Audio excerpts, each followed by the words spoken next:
Mais le problème, pourquoi est-ce qu'on n'arrive pas à produire l'électricité au niveau de quoi ça, de Inga? Tout simplement parce qu'il y a ensablement dans le fleuve. Il y a ensablement, ça signifie zélo. Zélo est dans la Katiamai. Tant par exemple, érosion est salée dans le quartier. Ce qui est érosion est salée dans le quartier, ma belle on est dans la rivière Yamike. La rivière Yamike, mais mis zélo en ati dans le fleuve Congo.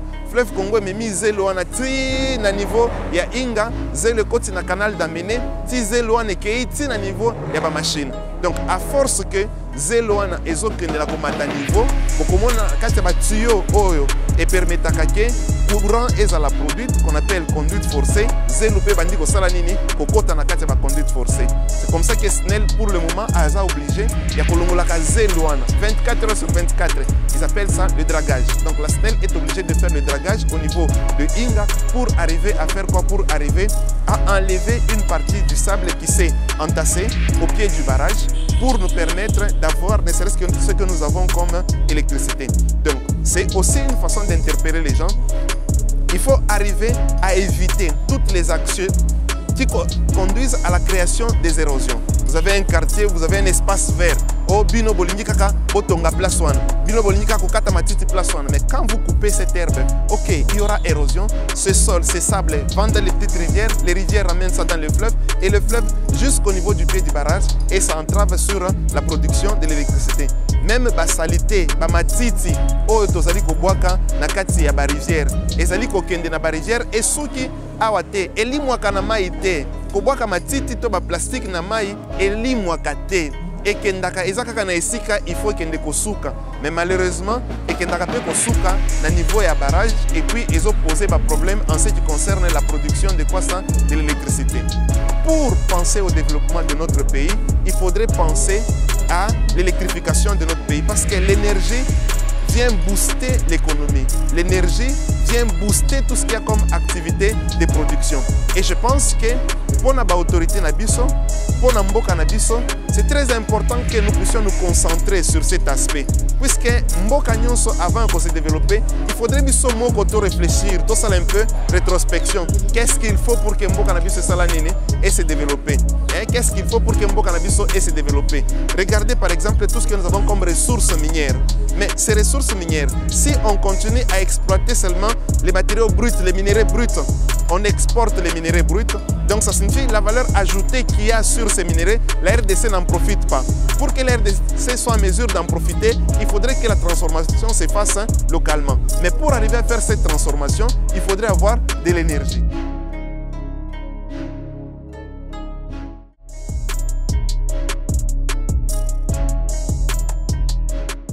Je m'appelle Cédric Chibangou, je suis directeur général de l'INBTP, je suis ingénieur BTP de formation, spécialiste en hydraulique et environnement et docteur en art de bâtir.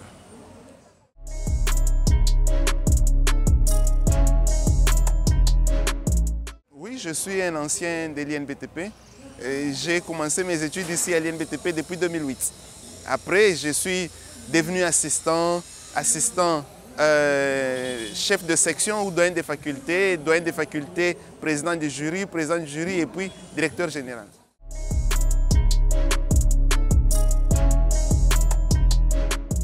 Dans le domaine de la construction, le bâtiment fait partie des éléments que je peux dire élémentaires. Les bâtiments peuvent être confondus à des édifices. Les édifices, je ne sais pas le mot que je pourrais utiliser peut-être en lingala, mais on peut comprendre les bâtiments comme étant des édifices, comme étant des constructions.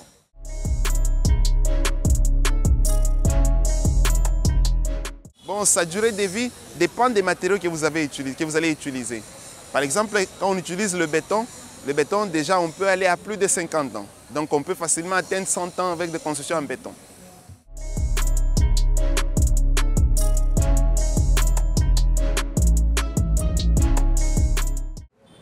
En ce qui concerne l'électricité, je vais me focaliser sur l'hydroélectricité. Il y a plusieurs sources d'électricité. On peut avoir l'électricité à partir de l'énergie éolienne, on peut avoir l'électricité à partir du nucléaire, on peut avoir l'électricité à partir de combustibles fossiles et de quoi ça, du carburant, tout ça, on peut avoir l'électricité à partir de l'eau, ce qu'on appelle l'hydroélectricité. Mais pour produire du courant à partir de l'eau, faire ce qu'on appelle de l'hydroélectricité, il faudrait réunir un certain nombre de conditions. Quelles sont les conditions qu'il faut réunir en un point pour qu'il soit susceptible d'être en mesure de produire de l'électricité? C'est qu'il faut avoir un grand débit. Heureusement pour nous, le fleuve Congo nous offre un grand débit, mais il y a un autre paramètre, ce sont les conditions topographiques. Les conditions topographiques, c'est notamment la pente, la forme de la vallée, ainsi de suite. Mais ici, au niveau de la ville de Kinshasa, c'est qu'on constate déjà que la pente du fleuve Congo, elle est trop faible. La pente du fleuve Congo, elle est trop faible. Étant trop faible, ça signifie que ça n'offre pas une grande dénivellation pour nous permettre de produire de l'électricité ici au niveau de Kinshasa. Mais c'est possible de créer une dénivellation. Créer une dénivellation, on peut arriver à créer une dénivellation à partir de la construction des ouvrages tels que les barrages. Les barrages en soi, on appelle barrage un ouvrage qu'on construit au travers des cours d'eau ou soit dans des vallées afin de créer une dépression, de créer une dénivellation artificielle. Mais le comble, c'est quoi? C'est que si on construisait un barrage, par exemple, sur le fleuve Congo au niveau de Kinshasa, bien sûr, on peut se permettre de construire un barrage au niveau de Kintsuka ici, mais comme on a dit, on construirait un barrage au niveau de Kintsuka ici. Le risque, c'est que ça risque d'inonder une grande partie de la ville de Kinshasa. C'est comme ça qu'on ne peut pas pour le moment envisager construire un barrage au niveau de la ville de Kinshasa. Mais certainement, avec les autres rivières que nous avons au niveau de Kwassa, de Kinshasa, avec les rivières que nous avons au niveau de Kinshasa, il y a certaines rivières que l'on peut exploiter pour arriver à produire de l'électricité. Mais le problème, c'est quoi? C'est que quand on s'investit sur une rivière pour produire de l'électricité, il faut s'assurer que ça pourrait permettre de répondre à un besoin X.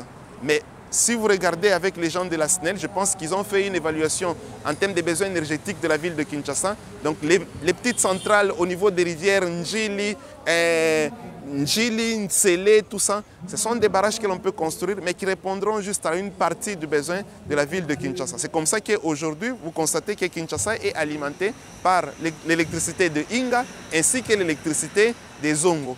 Mais je profite aussi de l'occasion pour rappeler aux uns et aux autres que très souvent, quand on parle qu'on n'a pas de l'électricité parce qu'au niveau du fleuve Congo, Maekiti, oh, na Inga Maekiti. Bon, en soi, la centrale de Inga, telle qu'elle a été conçue, elle a été conçue pour produire de l'électricité avec sa capacité maximale, avec un débit d'environ 2000 mètres cubes par seconde. Mais le fleuve Congo ici, le plus faible débit qui a été observé dans le fleuve Congo va déjà au-delà de 20 000 mètres cubes par seconde. Donc les 2000 mètres cubes par seconde sont garantis. Mais le problème, pourquoi est-ce qu'on n'arrive pas à produire l'électricité au niveau de Inga? Tout simplement parce qu'il y a ensablement dans le fleuve. Il y a ensablement, ça signifie zélo. Zélo est dans la Katiamai. Tango par exemple érosion et salemi na quartier. Ce qui est érosion salemi na quartier, ma belle on est kenda kana rivière ya Mike, rivière ya Mike me mizelo on a tina fleuve Congo me mizelo on a tri na niveau ya Inga, zelo koti na canal d'Amene, ti zelo on est ke na niveau ya ba machine. Donc à force que zelo on a ezokende na komata niveau, bokomona kati ba tuyau oyo et permetaka ke courant est à la produite qu'on appelle conduite forcée. Zeloupé bandiko salanini kokota na kati ba conduite forcée. C'est comme ça que SNEL pour le moment a obligé ya kolongolaka zeloana 24 heures sur 24. Ils appellent ça le dragage. Donc la SNEL est obligée de faire le dragage au niveau de Inga pour arriver à faire quoi? Pour arriver à enlever une partie du sable qui s'est entassé au pied du barrage pour nous permettre d'avoir ne serait-ce que ce que nous avons comme électricité. Donc c'est aussi une façon d'interpeller les gens. Il faut arriver à éviter toutes les actions qui conduisent à la création des érosions. Vous avez un quartier, vous avez un espace vert. Oh, bino bolingi kaka botonga place one. Bino bolingi kaka kokata matiti place one. Mais quand vous coupez cette herbe, ok, il y aura érosion. Ce sol, ces sables vont dans les petites rivières. Les rivières ramènent ça dans le fleuve. Et le fleuve jusqu'au niveau du pied du barrage. Et ça entrave sur la production de l'électricité. Même la salité, la matiti, oyo tozali kobwaka na kati ya ba rivière ezali kokende na ba rivière esuki awa te elimwaka na mai te kobwaka matiti to ba plastique na mai elimwaka te ekendaka eza kaka na esika il faut ekende kosuka mais malheureusement ekendaka pe kosuka na niveau ya barrage et puis ezoposer ba problème en ce qui concerne la production de quoi ça de l'électricité.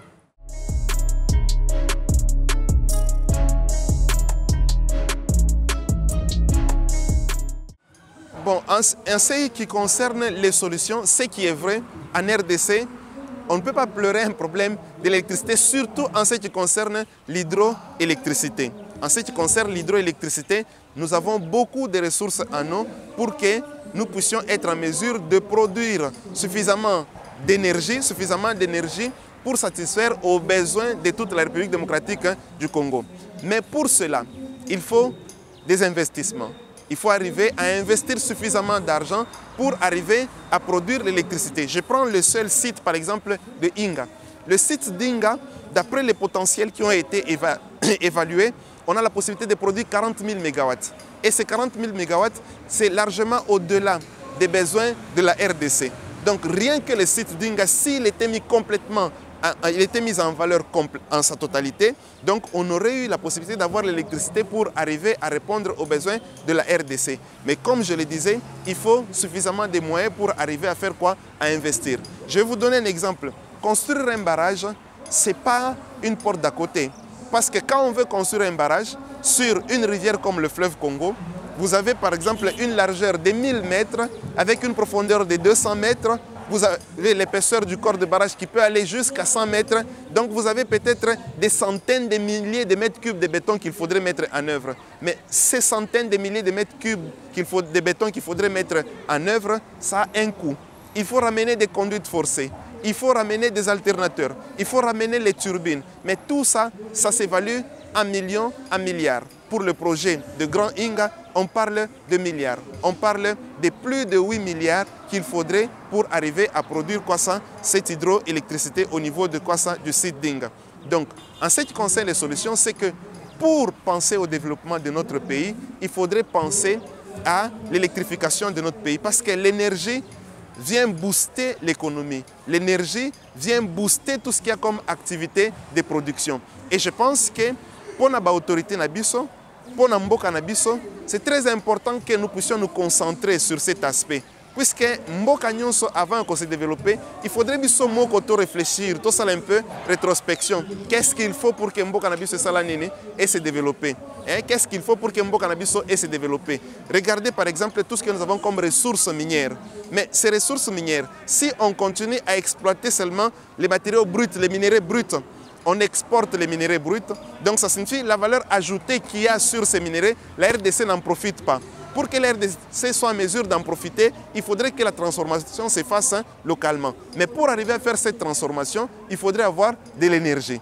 Donc ça signifie la question de l'électrification de la RDC, la question de l'énergie en RDC, pour moi, je prends ça comme étant une question de vie ou de mort pour la RDC. Et l'épanouissement de la RDC, le développement de la RDC ne sera atteint que si nous nous faisons accompagner par l'électrification de la RDC. Donc pour les ingénieurs spécialistes dans le domaine hydraulique, de l'hydroélectricité, je pense que ces gens-là, ils pourront vous dire à suffisance comment on peut arriver à répondre aux besoins de production d'énergie. Mais pour ça, il faut des moyens. Il faut un investissement.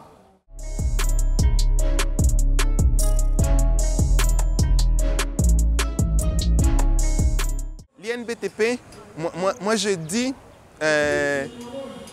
je conçois l'INBTP comme étant le socle plus ou moins en ce qui concerne la formation des ingénieurs, spécialistes dans le domaine des infrastructures. Ça signifie pour arriver à remplir correctement cette mission, la mission d'accompagner le gouvernement congolais, la mission d'appuyer l'État congolais dans la construction, dans la réalisation, dans le contrôle des infrastructures, il faudrait renforcer la qualité de la formation. Il faudrait renforcer les compétences des ingénieurs que nous formons ici au niveau de l'INBTP. Alors, je rentre initialement par rapport aux missions qui nous sont assignées. Les universités ont comme mission l'enseignement, la recherche et les services à la communauté. Mais pour arriver à répondre à ces trois missions qui sont l'enseignement, la recherche et les services à la communauté, la première des choses à faire, c'est renforcer les compétences des gens que nous formons ici. Et pour arriver à renforcer les compétences des gens que nous formons ici à l'INBTP, on a misé sur la formation des formateurs. Donc ça signifie, avant de bongisa formation, il y a bana na biso oyo, il faudrait to renforcer na nous formation, il y a ba oyo bazali ko tangisa bango. Nous allons renforcer la formation et c'est comme ça que vous allez voir ici à l'INBTP par exemple, pour le moment, il y a plus d'une dizaine des enseignants, assistants, chefs de travaux qui sont en formation.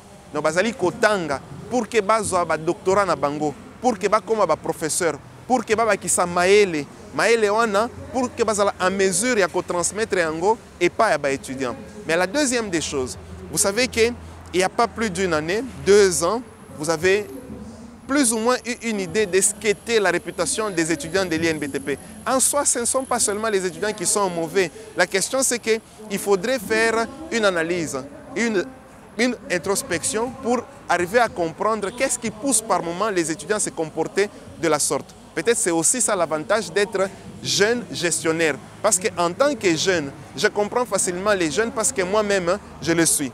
Il faudrait à un certain moment parler avec les jeunes. Il faudrait les responsabiliser. Il faudrait à un certain moment les occuper. À un certain moment, il faudrait détecter les repères pour nos étudiants. Mais je pense qu'aujourd'hui, il y a de quoi dire que nous sommes en train de plus en plus, nous sommes en train de perdre les repères dans notre pays. La plupart des gens, même ceux qui étaient considérés comme étant des repères, vous entendez demain après demain qu'il a commis une gaffe, qu'il a fait ceci, qu'il a fait cela. Ce que nous devons arranger, c'est que beaucoup plus nous devons arranger aussi des repères. C'est comme ça qu'ici à l'INBTP, moi-même, j'essaie de me constituer en repère pour mes étudiants. Repère non seulement sur le plan de la gestion, sur le plan d'abord professionnel. Je suis professionnel, j'exerce mon métier en tant qu'ingénieur BTP.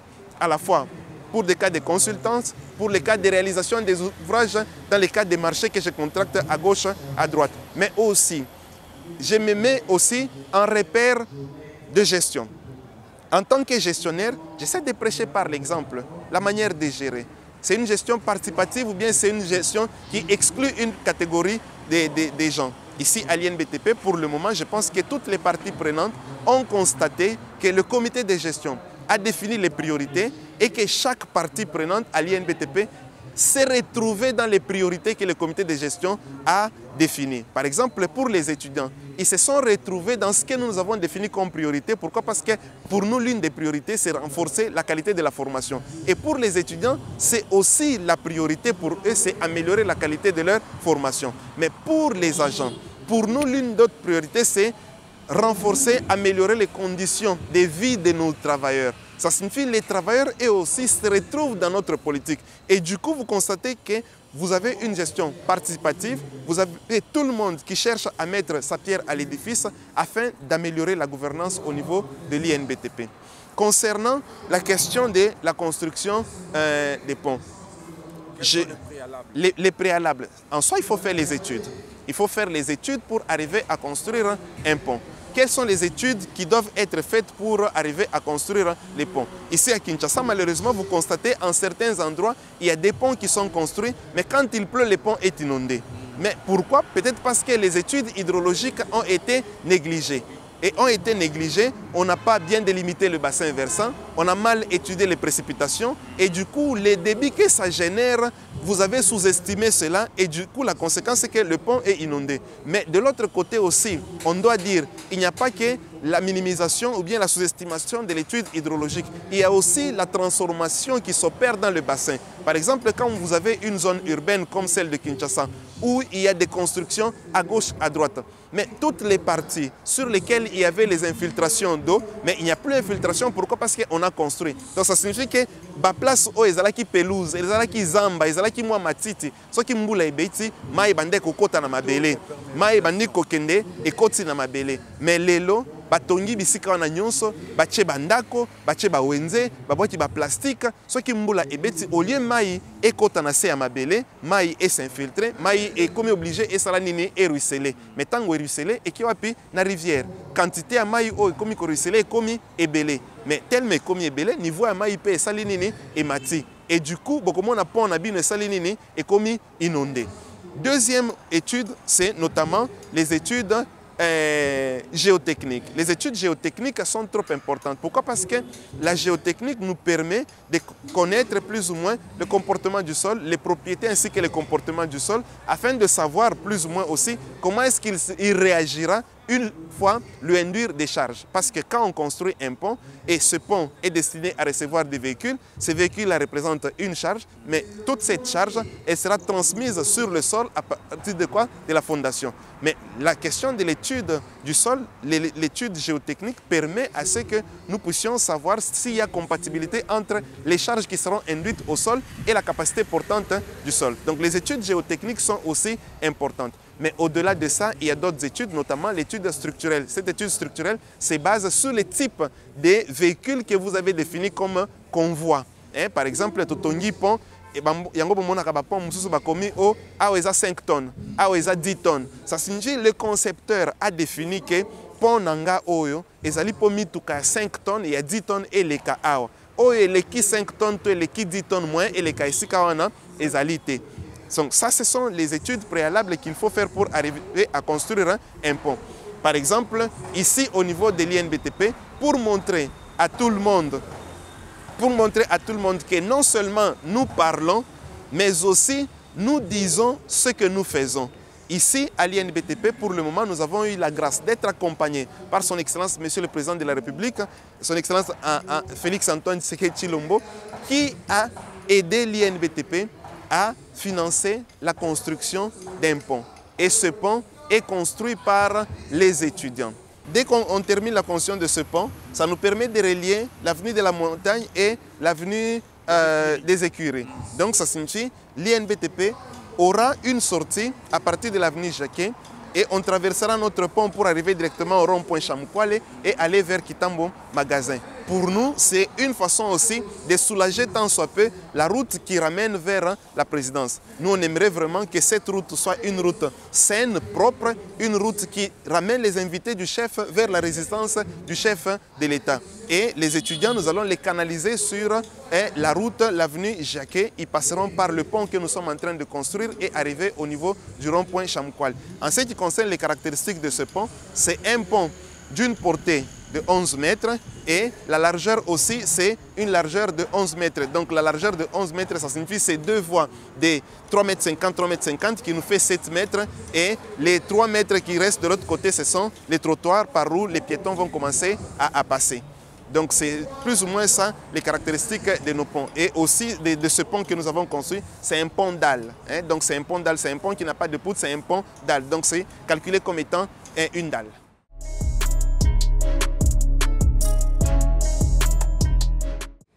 Pour nous les ingénieurs, la différenciation des ponts peut être en fonction des matériaux, ça peut être aussi en fonction du mode de fonctionnement. Quand je dis un pont poutre, ça signifie que ce sont les poutres qui sont constituées comme étant des éléments principaux qui supportent les charges. Ça signifie que quand on a commencé à dimensionner le pont, en soi ce sont les poutres qui reprennent les charges. Mais quand on parle de pont dalle, ça signifie qu'on calcule comme étant un panneau de dalles que l'on doit calculer et c'est la dalle qui supporte la charge. Mais nous avons aussi ce qu'on appelle les ponts suspendus. Les ponts suspendus, ce sont des ponts où on utilise des câbles, le pont maréchal. Le pont maréchal, c'est un pont suspendu. C'est un pont suspendu où le tablier est supporté par des suspentes qui transmettent les charges au niveau des câbles et ces câbles qui transmettent les charges au niveau des ancrages. Donc quand vous allez au niveau du pont maréchal, vous allez trouver sur la rive gauche et sur la rive droite, il y a des massifs d'ancrage. Ces massifs d'ancrage, ça signifie le banga ya béton. Basali béton, ata béton ya 500, 600, 1000 mètres cubes ya béton. Tokule na biso ka béton. Na kati ya béton na toyo tozui basinga, tokule yango na kati wana. De telle sorte que pour que toche charge likolo ya pont, charge wana eza transmise na basinga wana et basinga wana ezali kotire na kati ya massif ya béton. Donc pour que pont wana ekoya, il faut massif ya béton wana esala nini et bouger. Donc ça, ce sont les ponts suspendus. Mais en ce qui concerne les matériaux, nous avons des ponts en bois, nous avons des ponts en béton, nous avons des ponts métalliques, on a aussi des ponts mixtes. Les ponts mixtes, ça peut être des ponts acier-béton. Donc on fait par exemple les poutres en acier et quoi ça? Le platelage, oui, le tablier qui est en béton. Donc ça, c'est en termes de matériaux de construction.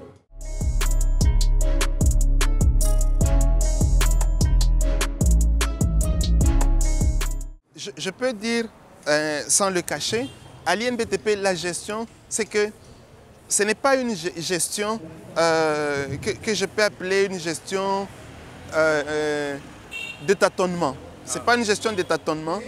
Le développement de l'INBTP, en soi, il est projeté. Il est projeté.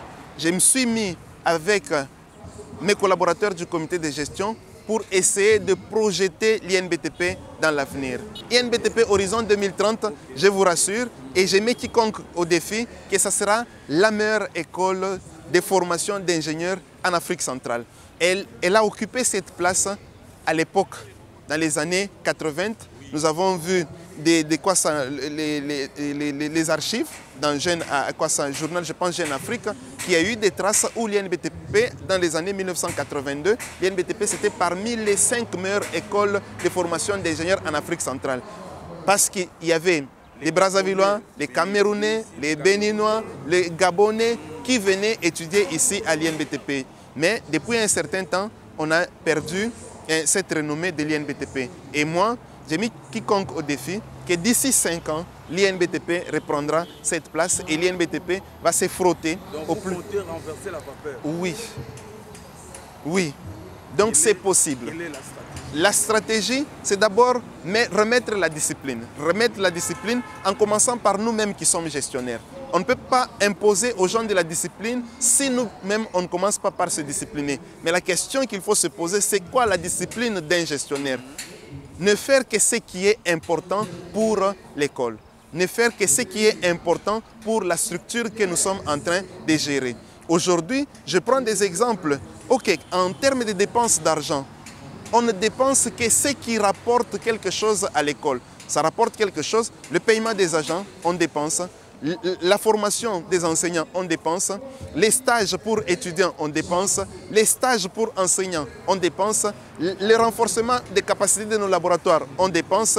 Donc ça, ce sont les choses qui rapportent quelque chose à l'université. Je vais vous faire comprendre facilement. Moi-même, j'ai étudié avec une bourse. Ça signifie qu'il y a eu un investissement de la part de l'État congolais à travers la bourse que j'ai obtenue pour qu'aujourd'hui, je rende ce service à l'INBTP. Et pour moi, je continue à le faire aujourd'hui. Je suis docteur, ça signifie c'est plus ou moins un niveau d'études après le master. Donc ça signifie je suis ingénieur full équivalent des masters et après cela, j'ai fait 5 ans pratiquement d'études doctorales pour avoir un doctorat en art de bâtir. Ça signifie on a atteint une capacité de philosopher dans le domaine. On a atteint une capacité de réflexion, je pense, de haut niveau dans le domaine de la construction, dans le domaine de tout ce qui concerne l'art de bâtir, l'art de la construction. Donc c'est plus ou moins ça, ce doctorat-là. Maintenant, en ce qui concerne la projection de l'INBTP que j'étais en train de dire, c'est que le développement de l'INBTP, pour le moment, c'est un développement qui est projeté, qui a été pensé depuis que j'étais encore enseignant. Pourquoi? Parce que je voyais qu'il était possible de faire certaines choses, mais je ne sais pas par quelle magie on ne parvenait pas à le faire. Il y a des choses assez simples que l'on peut faire et qui ne demandent pas forcément de l'argent. Je prends un exemple. Arriver à réduire, arriver à terminer avec cette histoire de corruption, monnayage des points. Mais tout ça, est-ce que ça demande de l'argent pour arrêter avec le monnayage des points? Il suffit seulement de sanctionner les gens, il suffit seulement de conscientiser les gens. Et pour moi, les étudiants, aujourd'hui, je leur dis tous les jours que quand je mets de la rigueur, cette rigueur, je ne la mets pas pour moi, je la mets pour eux, mais c'est pour leur propre intérêt. Aujourd'hui, on parle des points parce qu'ils sont encore étudiants. Mais demain, après-demain, on ne parlera plus des points, on parlera des compétences. Et quand on va à la cité, on nous juge pas en fonction des points que nous avons obtenus dans nos relevés de cotes. On nous juge en fonction de ce que nous savons faire. Et je pense qu'il est très important que nos étudiants sachent que tous ceux qui leur facilitent les choses en monnayant, et comme on a un vrai jeune à Sololaka, ou on a un faux jeune à Sololakate. Non, mais très souvent, l'expérience que j'ai eue, c'est quoi? C'est que quand ces mêmes personnes qui se disaient que un faux jeune à Sololakate, quand ils ont des marchés sérieux à la cité, très souvent, c'est nous qui viennent chercher parce qu'ils savent qu'au-delà de la connaissance scientifique, il y a aussi les valeurs morales.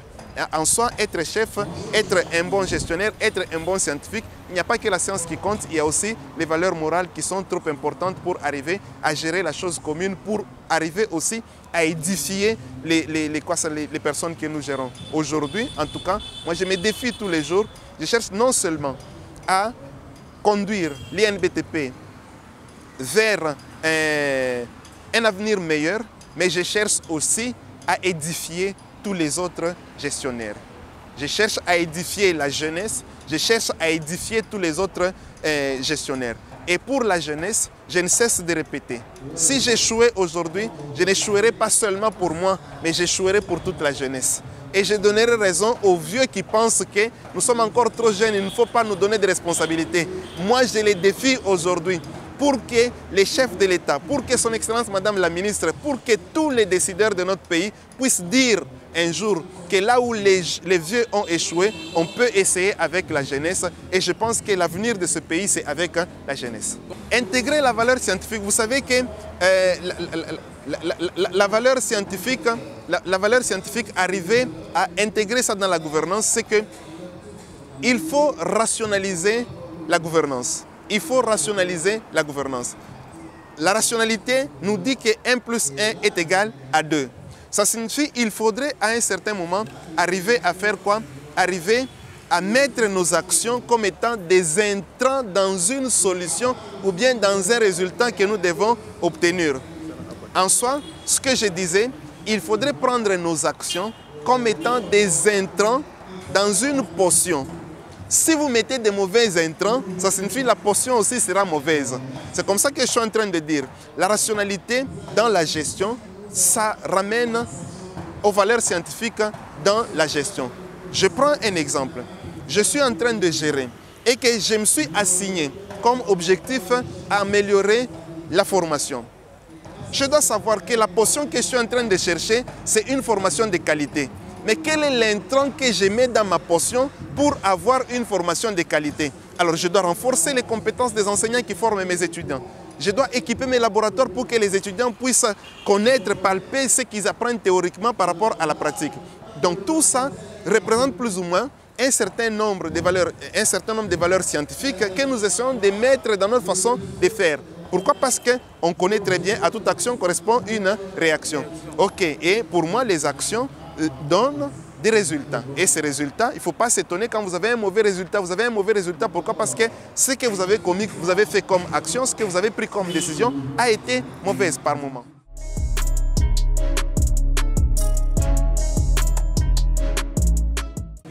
Pour dire la première des choses, c'est qu'il n'y a personne derrière qui nous donne l'argent pour mettre la propriété à l'INBTP. Mais je ne peux pas ignorer, je ne peux pas passer sans saluer les efforts fournis par le gouvernement à travers son Excellence, Monsieur le Président de la République. Aujourd'hui, je peux vous dire que le bâtiment principal de l'INBTP, qui abrite au moins une quinzaine d'auditoires, est en pleine réhabilitation. Le bâtiment qui abrite toutes les sections, toutes les facultés, est aussi en pleine réhabilitation. Avec le bâtiment qui abrite quelques laboratoires, c'est en pleine réhabilitation sur base d'un financement qui vient du gouvernement, qui vient de la présidence. Et je profite aussi de l'occasion pour souhaiter un très joyeux et agréable anniversaire à son Excellence, Monsieur le Président de la République, son Excellence Félix Antoine Tshisekedi Tshilombo, à qui je dis sincèrement merci pour le coup de poing, pour le coup d'accompagnement qui ne cesse de donner à l'INBTP, notamment à travers les travaux que nous sommes en train de faire ici, mais également à travers l'accompagnement du pont que nous sommes en train de construire qui permettra à l'INBTP d'être désengorgé pour nous permettre de sortir vers le rond-point Chamukwali.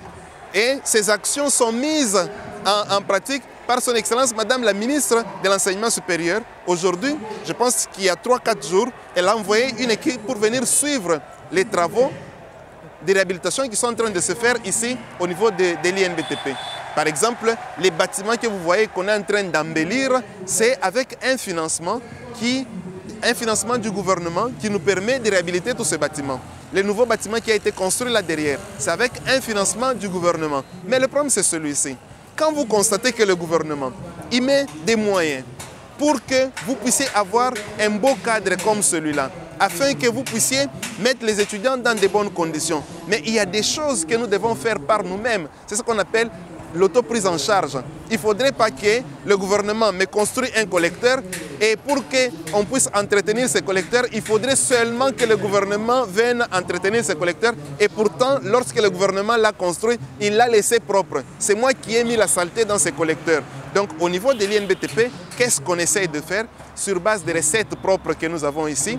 On a retiré une quotité destinée à l'entretien. Sur base de ce que nous avons comme frais d'études que les étudiants payent ici, on a retiré une quantité comme effort de construction. C'est comme ça que vous voyez aujourd'hui, j'ai cassé tout ce qu'il y avait comme restaurant en tôle ici. Les tôles de récupération, on a tout cassé et mes étudiants ont été d'accord, que je félicite d'ailleurs. Ils ont accepté à ce que nous puissions mettre ces restaurants à l'extérieur afin que nous puissions construire des choses qui répondent aux normes. Aujourd'hui, je pense que vous avez vos caméras, vous pouvez descendre, aller là derrière, vous allez trouver qu'il y a des restaurants qu'on est en train de construire qui vont nous permettre non seulement de nourrir nos étudiants, mais aussi le personnel qui est ici à l'INBTP. Puisque quand on arrive ici, on n'a pas forcément à manger à la maison avant de venir, surtout qu'on doit quitter tôt parce qu'il y a peut-être des embouteillages.